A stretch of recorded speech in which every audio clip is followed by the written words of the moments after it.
नमस्कार, IBN 24 पर आपका स्वागत है। मैं आपके साथ मोहित गोहित। सीधी और लाइव तस्वीरें आप रोहतक से देख रहे हैं। रोहतक में आज अभी इसी वक्त पंचायत मंत्री, कैबिनेट मंत्री देवेंद्र बबली रोहतक पहुंचे और उन्होंने कहा है कि आने वाले 1 महीने के लगभग पंचायत चुनाव हो सकते हैं। जल्दी ही हम जो तिथि है वो डिक्लेयर कर देंगे। बेरोजगारी के सवाल पर उन्होंने कहा कि हरियाणा में कोई बेरोजगारी नहीं है और इसमें रोजगार ना देने में सरकार की कोई विफलता नहीं है। ये प्राकृतिक आपदा आई थी कोरोना नाम की, उसके कारण जो है रोजगार लोगों को नहीं मिल पाया। दूसरा, छात्र संघ चुनाव पर जब सवाल पूछा गया तो उन्होंने कहा कि हर वायदा पूरा नहीं होता है, कई वायदे में कमी भी रह जाती है। लगभग 40 से 50 जो वायदे थे वो हमने जनता के पूरे किए हैं, लेकिन जो हरियाणा में छात्र संघ चुनाव की आवाज़ उठ रही है वो अभी लगभग जो है पूरी होती दिखाई नहीं दे रही है, क्योंकि पंचायत मंत्री ने कहा कि सभी मांगे पूरी एक साथ नहीं होती हैं। तो जो छात्र संघ चुनाव का था, जननायक जनता पार्टी ने चुनाव से पहले वायदा किया था कि हम पहली कलम से छात्र संघ चुनाव बहाल करेंगे, लेकिन अब पिछले कुछ दिनों पहले जेजेपी की छात्र इकाई ने अपना जो 20वां स्थापना समारोह था वो जयपुर के अंदर मनाया और कहा कि राजस्थान के लिए युवा कमर कस ले। राजस्थान में भी जो इंसो है वो छात्र संघ चुनाव लड़ेगी। लेकिन जब हरियाणा की बात की, क्योंकि हरियाणा में वो सरकार की सहयोगी पार्टी है, तो उन्होंने कहा कि हर वायदा पूरा नहीं किया जा सकता। आपसे अपील है वीडियो को शेयर करते रहो। और कैबिनेट मंत्री देवेंद्र बबली ने क्या कुछ कहा वो सुनिए आप। अगले मंथ में लगभग संभावित है। नोटिफिकेशन बहुत जल्द सरकार की तरफ से तैयारी जारी हो जाएगा। उसके बाद इलेक्शन कमीशन की तरफ से डेटों की घोषणा बाकी है। अगले महीने में चुनाव संभावित है। जो मामला सुप्रीम कोर्ट के अंदर गया है, पंचायत चुनाव में देरी हो सकती है या सरकार? नहीं, अभी ऐसा कुछ नहीं लग रहा। चुनाव अगले मंथ में लगभग तय है। एक समृद्धि जमीन को लेकर भी काफी चर्चा रहती है। माननीय किसान विरोध कर रहे हैं कि जो किसान माननीय सुप्रीम कोर्ट के आदेश थे और उस आदेश की पालना सरकार की ड्यूटी है, वो काम किया गया है। तो इस पर सरकार विचार कर रही है। आपने सदन में भी देखा होगा, दोनों पक्ष थे, सत्ता पक्ष था, विपक्ष था, इस पर काफ़ी चर्चा हुई है। हम क्या बेटर कर सकते हैं, इस पर सरकार फैसला करेगी। चौधरी ओम प्रकाश चौधरी ये कहते रहते हैं कि तीसरा मोर्चा का गठन भी बेड़ा पार हो।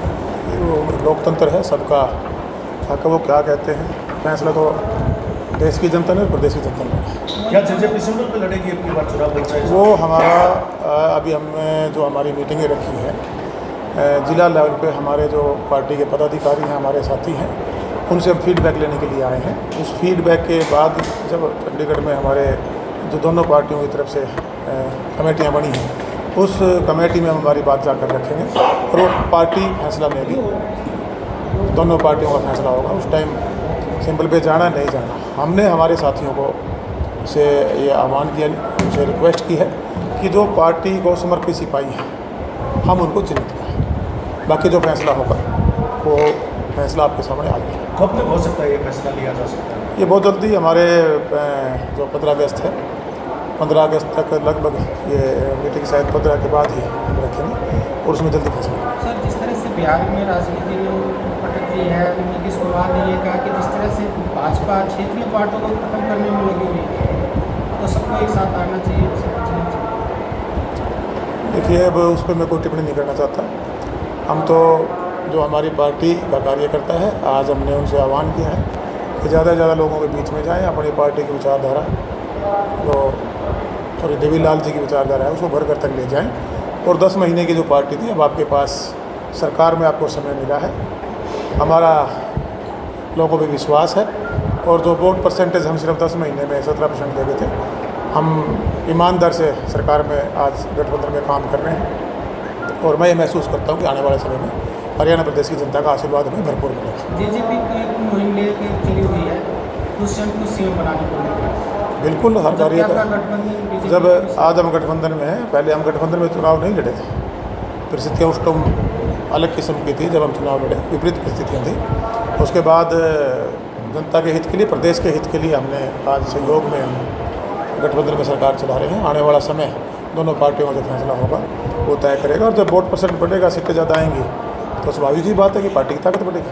चाहिए अभी चौटाला भूपेंद्र सिंह ये कहते रहते प्रदेश में जो सरकार नाम की कोई चीज़ नहीं है, क्राइम नंबर 1 है, बेरोजगारी नंबर 1 है। देखिएगा, वो विपक्ष की भूमिका होती है, वो अपना काम कर रहे हैं, उनका वही हक बनता है। वही सदन में जिस तरह से आरोप लगाए हैं कि जो विपक्ष के लोगों को बोलने तक नहीं दिया जाता। पूरा टाइम मिला है, और सबको टाइम दिया गया है। सबने अपनी बात वहाँ मजबूती से हर विधायक ने रखी है और पक्ष और विपक्ष को भी पूरा समय मिला, उन्हें पूरा टाइम दिया गया। सर एक सवाल और है, CMI की रिपोर्ट के अनुसार हरियाणा बेरोजगारी में नंबर 1 है। जब चुनाव लड़ा था उस दौरान JJP ने वायदा किया था कि हम 75% का जो आरक्षण है निजी उद्योगों में हरियाणा के युवाओं को देंगे, लेकिन उसके बावजूद भी नंबर 1 है। देखिएगा, ये कोविड का समय था, पूरे विश्व में रोजगार भी उसे अस्त व्यस्त हुए, व्यापारिक ढांचा भी हमारा हिला है, सोशल ढांचा भी हिला है, वो किसी के बस में थोड़ी ना था। और जो दुष्यंत जी ने हमारे मैनिफेस्टो में जब ये वादा था उन्होंने पूरा किया है। और जैसे जैसे रोज़गार बढ़ेंगे तो उसके अंदर जो बेरोजगारी है वो धीरे धीरे आने वाले समय में रोज़गार आएंगे तो कम होगा। तो अब तक तरह से बढ़ रहा है, दिन लूट की वारदात हो रही है। देखिए, ये आज कोई नया नहीं है। क्राइम जब से प्रदेश था रहा है, लेकिन उस पर सरकार मुस्तैदी से उसकी जांच भी करवा रही है, उसके लिए SIT भी बनाई है और सख्ती से कानूनी कार्रवाई उन लोगों पर हो रही है और उसको कंट्रोल कर रही है। तो आप मानते हैं लगभग 3 साल तक रोजगार देने में सरकार लगभग विफल रही है, क्योंकि बेरोजगारी में नंबर 1? नहीं, विफल नहीं कह सकते आप इसको। विफल कैसे कह रहे हैं? जब कोविड था, जब हम सब घरों में बंद थे, फैक्ट्रियाँ बंद थी, नए रोजगार उत्पन्न नहीं हुए, तो विफलता थोड़ी ना कहेंगे। वो तो एक इतना बड़ा पूरे विश्व के अंदर एक महामारी का जो रूप है, इसमें हम सब नज़र एक किस्म से घरों में बंद थे, तो इसको विफलता नहीं कह सकते। ये प्राकृतिक का प्रकोप था, उससे पूरा विश्व प्रभावित हुआ है, तो हम कहाँ छूटे हैं। सर, जिस तरह से केंद्र सरकार बिजली बिल संशोधन लेकर आ रही है, उसको लेकर किसानों पर इसका असर क्या दाव पड़ेगा? ऐसा है, जो भी सरकार काम करती है जनता के हित के लिए करती है। कई बार कुछ चीज़ें ऐसी होती हैं जो समझ आने में समय लग सकता है, लेकिन किसी भी सरकार की मंशा ये नहीं होती कि वो जनता के विपरीत परिस्थितियों में काम करे, जनता के हित के लिए काम किया जाता है।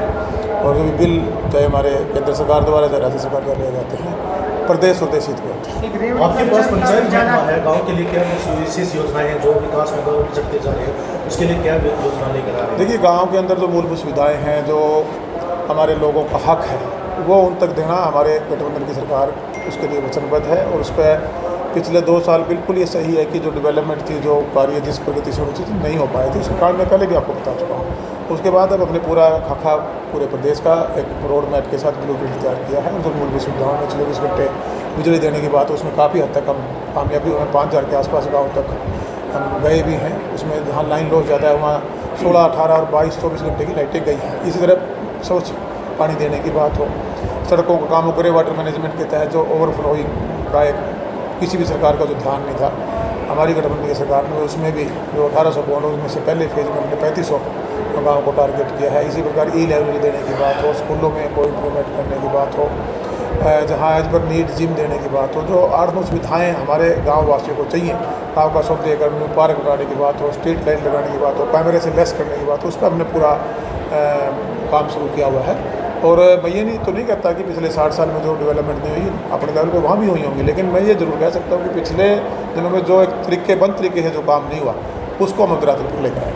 ये कहा क्या था कि जो कर्मचारी है काम नहीं करते उनको रक्षा नहीं जाएगा, अधिकारी है कार्रवाइयाँ आपने देख रोज नहीं होने लग रही। आप सोशल मीडिया खुद आप पत्रकार साथी हैं, जो एक्शन जहाँ भी हमारे पास शिकायतें आई हमने वहाँ सख्त कानूनी कार्रवाई करने का काम किया है। और अब बहुत सुधार पहले से डिपार्टमेंट में हुआ है और जो सही अधिकारी थे उन्होंने अपनी ड्यूटियाँ ईमानदारी से करनी शुरू की थी। उसमें कुछ लोग लिप्त थे 5% कानूनी कार्रवाई आगे भी अगर कोई पाया जाएगा तो सख्त कार्रवाई होगी। छत्र सिंह चुनाव सर एक बड़ा मुद्दा है। राजस्थान के अंदर इंसो ने अपना जो 20वां स्थापना दिवस था मनाया, वहाँ दुष्यंत जी ने कहा कि वहाँ भी हम छत्र सिंह चुनाव को लड़ेंगे। लेकिन हरियाणा में 2019 के चुनाव से पहले लगातार दुष्यंत दिग्विजय ने कहा कि छत्र सिंह चुनाव हमारी सरकार आती है तो पहले कलम से हम बहाल करेंगे। लेकिन 3 साल लगभग सरकार बने हुए, कॉमन मिनिमम कई फैसले सरकार के हिसाब से होते हैं, अपनी बात रखी जाती है, सारे फैसले पूरे हो जाए ऐसा कुछ जरूरी नहीं होता। हमारा प्रयास था, जो भी मैनिफेस्टो में वादे थे हमने उसमें प्रयास करके लगभग 40 हमारे वादे हमने जनता तक जाने का काम किया, उनको पूरा कराया काम के आने वाले समय में इसको पूरा कराया। इस सेशन में उम्मीद है छत्र सिंह चुनाव होगा? देखिए, वो तो अभी मैं आपको नहीं बता सकता, वो तो जो फैसला होगा। सर एक सवाल हो रहा है, रेवडिकल्चर पर काफ़ी बहस हो रही है। इस चीज़ पर रेवडिकल्चर रेवड़िया नहीं होती जो मुफ्त सुविधाएं दी जा रही वो है, मुझे तो मुफ्त माफ की चीज़ों का ज़्यादा ज्ञान है नहीं। हम तो काम करने वाले लोग अपना काम करें। ठीक है सर, थैंक यू। अब यहाँ तक आ ही गए हैं तो हमारे चैनल को सब्सक्राइब जरूर करें और नीचे दिए गए बेल आइकन को जरूर दबाएं ताकि हर खबर सबसे पहले पहुंचे आप तक।